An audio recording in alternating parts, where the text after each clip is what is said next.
నమస్తే కేఎస్ ప్రసాద్ గారు. నమస్తే అమ్మా.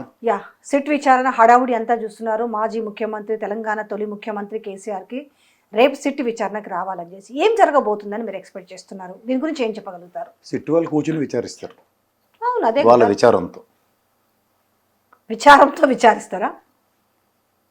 ఏంటి ఇది ఎక్కడ బాధ? ఇది పడి చెప్పి మా మాజీ ముఖ్యమంత్రి గారిని పైపెచ్చు ఇందులో ముఖ్యమంత్రి పాత్ర అన్నది ఉండదు కదా. మా పోలీస్ మాన్యువల్ ప్రకారం వీళ్ళని మేము విచారించడం ఏంటి, చాలా ఎబ్బెట్టుగా ఉంది. అది కూడా సజ్జనార్ సార్ లాంటి వ్యక్తితోన అని బాధాకరంగా వెళ్తారు. అంటే ప్రైవేట్ వ్యక్తుల ఫోన్లు ట్యాప్ చేసిరు అనే విషయం మీద ఇంటి కూతురు, అల్లుడు, బయట ఇంట అన్ని ఫోన్లు ట్యాప్ చేసిరు అనేది రోజు ఒక మసాలా అందిస్తున్న నేపథ్యంలో ఈ విచారణకు కొంత ప్రాముఖ్యత సంతరించుకోలేదంటారా? అది బుర్ర తక్కువతనం అంటారు.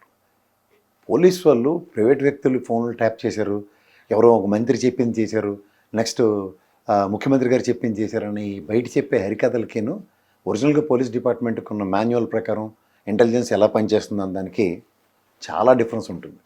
ఒక నెగిటివ్ నెరేటివ్స్తో పోలీస్ వ్యవస్థని నువ్వు ఎలా కావాలంటే అలా బదనాం చేసే నేపథ్యంలో ఈ పనికిమాలిన చదువు సంజయ్ లేని జర్నలిస్టులు, కుల ప్రాతిపదిక మీద డిగ్రీలు వచ్చిన వాళ్ళు ఏదో మాట్లాడేసి రాసేసినంత మాత్రాన్ని కాదమ్మా. ఒరిజినల్గా the department have his own respect. వాళ్ళు దాన్ని కీపప్ చేస్తారు. తర్వాత గూఢచార వ్యవస్థ తన అంతర్గత విషయాల్ని బహిర్గతం చేస్తూ ఎక్కడ పడితే అక్కడ చర్చనీయాంశాలు కానివ్వరు. ఫస్ట్ థింగ్, ఇదేదో తలాతోక లేకుండా ఎటు పడితే అటు వెళ్తూ ఎలా పడితే అలా దాన్ని ఒక మిస్లీడ్ చేసుకుంటూ ముందుకు తీసుకెళ్లే నేపథ్యంలో ఇది కేవలం తాత్కాలిక ఉపశమనాలకి. చూడు, వెనకడికి ఒక కథ ఉండేది, ఇదిగో తోక అంటే అదిగో పులి అన్న కథకి వీళ్ళు పులిని ముందే పోర్ట్రేట్ చేస్తూ తోక కనబడిన వెంటనే పులి అనుకుంటే మా ఊర్లో పులేసుకాలు వేస్తుంటారు అమ్మవారి పండగ కాటికి విజయనగరంలో. వెనక తోక కూడా పులి తోక పెట్టినట్టు ఉంటుంది, దానికి అంత పెద్ద బంతిపువ్వు కడతారు. బంతిపువ్వు పూలు వచ్చిందిరా అంటారు మా ఊర్లో, తెలుసా? బంతిపూలు ఉంటాయి పులి తోకకి, దాని కూడా పెద్ద పూలు ఇలాగ ఉంటుందట అని చిన్నపిల్లలను నమ్మించడానికి చేసే కథ అది. కానీ అలాగే పోలీస్ వ్యవస్థ అలాంటి భ్రమల్లో ఉండదు. అందులో గౌరవ ముఖ్యమంత్రి గారు, మాజీ ముఖ్యమంత్రి గారి మీద ఇలాంటి పనికిమాలను అంటే ఇంతకన్నా కామెడీ ఇంకోటి ఉండదు. ఆల్రెడీ తను ఒక ఛానల్కి ఇంటర్వ్యూ ఇస్తూ దాంట్లో దీని గురించి మాట్లాడిన సందర్భంలో అసలు ముఖ్యమంత్రికి సంబంధం లేదు, ఎంత కూడా హోమ్ సెక్రటరీ పర్మిషన్ తోటి మొత్తం హోంశాఖే చూసుకుంటుందన్న నేపథ్యంలో. ఏ హోంశాఖ? సెంట్రల్ హోంశాఖ, సెంట్రల్ హోమ్ సెక్రటరీ. ఇది ముఖ్యమంత్రి గారి ఇన్వాల్వ్మెంట్ ఉండదమ్మా. రెస్పెక్ట్ టు సెంట్రల్ ఐజీ గారు ఎవరైతే ఉంటారో, ఈ సంబంధిత ఇంటెలిజెన్స్ ఐజీ గారు, డీజీపీ గారి ఆధ్వర్యంలో దాన్ని హోంశాఖ పర్వ్యూలోకి వాళ్ళ టెరిటరీని ఫిక్స్ చేసుకుంటూ చేసేది. నీకు ఒక విషయం చెప్తాను ప్రజలకు అర్థమయ్యే భాషలో. స్టేట్లో ఒక 5 ఐజీలు ఉంటారు, bare minimum. ఈ 5 ఐజీల్లో ఒక అతనికి డీజీపీ ఆప్షన్ వస్తుంది. ఐజీ స్థాయే చాలా పెద్ద స్థాయి అసలు. సో వీళ్ళ సమన్వయంతో ఎవరో ఒకళ్ళు ఇవాళ మీకు మళ్ళీ చెప్తున్నాను, ఈ పొలిటికల్ కంపల్షన్స్ అనే క్లస్టర్స్లో నలిగిపోకుండా ఈ 5 ఐజీలు స్టాండ్ స్టిల్, ఎవడెవడు మనలోనే ఒక డీజీపీ అవుతారని కేవలం అది అలంకారం. వాళ్ళకి పెద్ద శాలరీ డిఫరెన్స్లు ప్రపంచం తెరబడిపోయేది ఏమి ఉండదు. అదొక గౌరవప్రదమైన డీజీపీ పోస్ట్. దీనికి కనుక వీళ్ళు 5 ఈల్డ్ అవ్వకుండా కనుక if they can confine to their own territories, ఒక్కోడికి ఏం పరిగెడుతుంది తెలుసా? ఇప్పుడు అదే చెప్తారు కదా, సేమ్ ఆన్సర్ చెప్పే అవకాశం ఉంటుంది. సిట్ విచారణలో కూడా వీళ్ళు కూర్చొని విచారణ ఇక్కడే చాలా ప్రేమ ఫైజ్ ఉంటుంది. సిట్టు విచారణ మిగిలిన వాళ్ళని విచారించినట్టు కేసీఆర్ గారితో విచారిస్తే తలప్రాణం తోక్కొస్తుంది వాళ్ళకి. ఎందుకంటే సాధారణంగా సిట్ ఇప్పటిదాకా కేటీఆర్ గారిని, హరీష్ రావు గారిని, సంతోష్ రావు గారిని ప్రశ్నించినట్టు అనుకునే బయట ఇక్కడ సిట్ వాళ్ళకి కేసీఆర్ గారు ప్రశ్నిస్తారు. అది నా పర్వ్యూలో ఉండేదేనా అన్న ప్రశ్నకి వీళ్ళు ఏం సమాధానం చెప్తారు? బ్రిటిష్ వాళ్ళ కాలం నాటి చట్టాన్ని రెఫర్ చేస్తూ ఒకసారి దాన్ని రెఫర్ చేశారు. టెలిగ్రాఫిక్ చట్టం 1898 అనుకుంటాను. 1898 టెలిగ్రాఫ్ 1870 లాస్ట్ బ్రిటిష్ వాళ్ళ టైం. 19 స్టార్టింగ్ ఉంది టెలిగ్రాఫిక్ చట్టం చట్టం ప్రకారం ఏ పరిస్థితుల్లో ఎందుకు ట్యాప్ చేస్తారు. రాజరిక వ్యవస్థలో ఉన్న గూఢాచార వ్యవస్థలు ఇవన్నీ మాడకుండా ఉంటారు. ఆయన ఎక్కడ, వీళ్ళు ఎక్కడ అంటే ఇట్లా అడుగుతారా? ఒకవేళ ఆయన క్వశ్చన్ బయట జరుగుతున్నట్టుగా సినిమా హీరోయిన్ల ఫోన్లు ట్యాప్ చేశారట, సొంత ఇంట్లో వాళ్ళ అంటే ఇలాంటివి అడిగే అవకాశం ఉంటుందా? ఇంపాసిబుల్. నువ్వు ఆ తపేలా ఛానల్లో పనిచేసావు ఎప్పుడైనా? లేదు. చేస్తేనే ఇలా తలకమాలిన ఐడియాలు వస్తాయి. అంటే అవే కదా బయట నీకు నెరేటివ్స్ అంతా కూడా అదే నడుస్తుంది. అదే చెప్తున్నాను. ఆ నెరేటివ్స్ ఎక్కడ కేటీఆర్ గారి దగ్గర, హరీష్ రావు గారి దగ్గర, సంతోష్ రావు గారి దగ్గర కన్ఫైన్ అవ్వచ్చు. But when it comes to A tiger zone అని ఎలా పెడతారు? టైగర్ జోన్కు హెడ్డింగ్ ఎలా ఉంటుంది? పులులు తిరిగే ప్రదేశం ఒళ్ళు దగ్గర పెట్టని ఉంటుంది. వీళ్ళు ఎంత సిట్ అధికారులు అయినా సరే ఒళ్ళు దగ్గర పెట్టి ఆయనతో మాడాలి. ఒక స్టేట్కి ప్రజలు ప్రతిష్ఠించుకున్న ఒక real hero for 10 years. Elevations కాదు, వాళ్ళ పనితీరు వాళ్ళ ఆధ్వర్యంలో ఇప్పుడు గౌరవ డీజీపీ గారు ఉన్నారు, ఆయన కేసీఆర్ గారు గవర్నమెంట్లో ఇంటెలిజెన్స్ చీఫ్ ఆయన. ఇప్పుడు వెళ్ళిన ఏ సిట్ అధికారులు అయినా సరే, ఇప్పుడు ఉదాహరణకు సజ్జనార్ గారి ఆధ్వర్యంలోనే ఉన్న సిట్టు, సజ్జనార్ గారికి కేసీఆర్ గారికి ఉన్న రేపో తెలీదా? తెలుసా తెలీదా?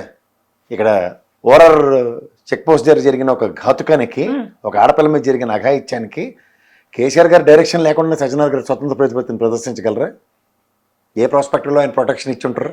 ఆ రోజు ఎన్కౌంటర్ చటాన్పల్లి దగ్గర జరిగిన ఎన్కౌంటర్కి ఒక ముఖ్యమంత్రి గారు ఇవాళ సజ్జనార్ గారిని మాకు హీరో ఆయన.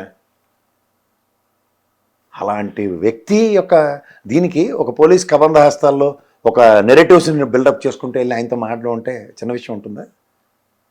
ఆయన డెసిషన్ మేకింగ్ ఏంటో వీళ్ళకి తెలీదా? వ్యవస్థని పరిరక్షించే నేపథ్యాలకు సజ్జనార్ గారు లాంటి వ్యక్తికి ఒక ఔన్నత్యాన్ని పెంచే నేపథ్యాలు క్రియేట్ చేసిన కేసీఆర్ గారికి ఇవాళ నువ్వు అడిగిన దిక్కుమాల ప్రశ్న ఏదో ఉంటుంది, హీరోయిన్లు ఫోన్లు ట్యాప్ చేశారా, ఇటుకలు పేర్చుకునే వెళ్ళ పనికిమాల కాంట్రాక్టర్ గారు ఫోన్లు ట్యాప్ చేశారా, ఇలాంటి దిక్కుమాల ప్రశ్నలు సజ్జనార్ గారు అడుగుతారు అనుకుంటున్నావా?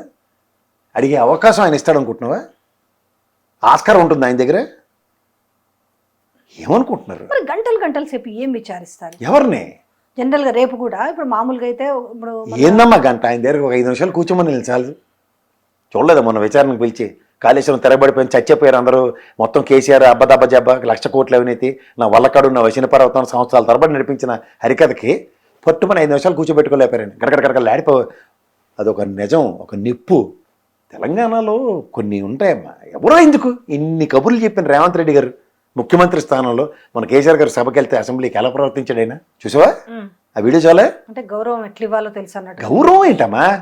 గౌరవం అందరికీ ఇవ్వాలని చెప్పొచ్చు. ఆయన చూడగానే 2 చేతులు ఆటోమేటిక్. గౌరవం అన్నదానికి ఆయన బ్రాండ్ అంబాసిడర్. నిజంగా అవసరమా ఇప్పుడు ఈ సెట్ విచారణ? అంటే ఈ తెలంగాణ ముఖ్యమంత్రి కేసీఆర్ గారికి అవసరమా అనే చర్చ కూడా నడుస్తుంది కదా. అంటే అవసరం అని కాదు. ఇప్పుడు మనకి ఒకటి గుర్తుంచుకో, టైగర్ జోన్ అని తెలుసు మనకి. మరి శ్రీశైలంకి రేపు పొద్దున్న దాన్ని ఏమంటారు, శివరాత్రికి ప్రజలు నడుచుకుని వెళ్ళరు.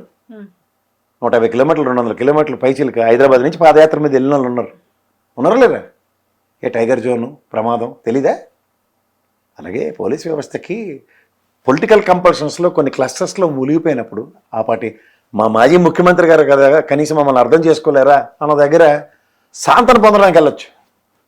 తప్పట్లేదు సార్ అని వస్తా ఆటోగ్రాఫ్లు ఫోటోలు తీసుకొని వస్తారేమో. అవన్నీ మరి కామెడీగా ఉంటుంది. కానీ అంటే జనరల్గా సజ్జనార్ గారికి అవసరం ఉంటాయమ్మా. అంటే నేను సజ్జనార్ గారు కాదు, నేను చెప్తున్నా సిట్ టీంకి సంబంధించి అట్లనే కాదు. కొంచెం ఆలోచిస్తే చాలా వరకు ఆయనకు అరే ఒకసారి ఆయన చూస్తే చాలు, ఒకసారి ఆయనతో ఫోటో దిగితే చాలు, ఆయనకు షేక్ హ్యాండ్ అంటే ప్రజల గుండెలో నిలిచిపోయిన వ్యక్తిగా భావిస్తున్న తరుణంలో సిట్ విచారణ అనేటప్పుడు అధికారులు ఏం అడుగుతారన్న క్యూరియాసిటీ కూడా ఒకటి ఉంటుంది కదా. ఆబ్వియస్లీ ఇప్పుడు వెళ్ళి సిట్ అధికారులు ఉదాహరణకి పెద్ద ఆయన సజ్జనార్ గారు అనుకో, ఆయనతో సత్సంబంధాలు నెలకొల్పుకున్నాడు, ఆయనతో ఒక కమిషనర్ స్థాయిలో పనిచేశారు కాబట్టి ఆయనది ఓకే.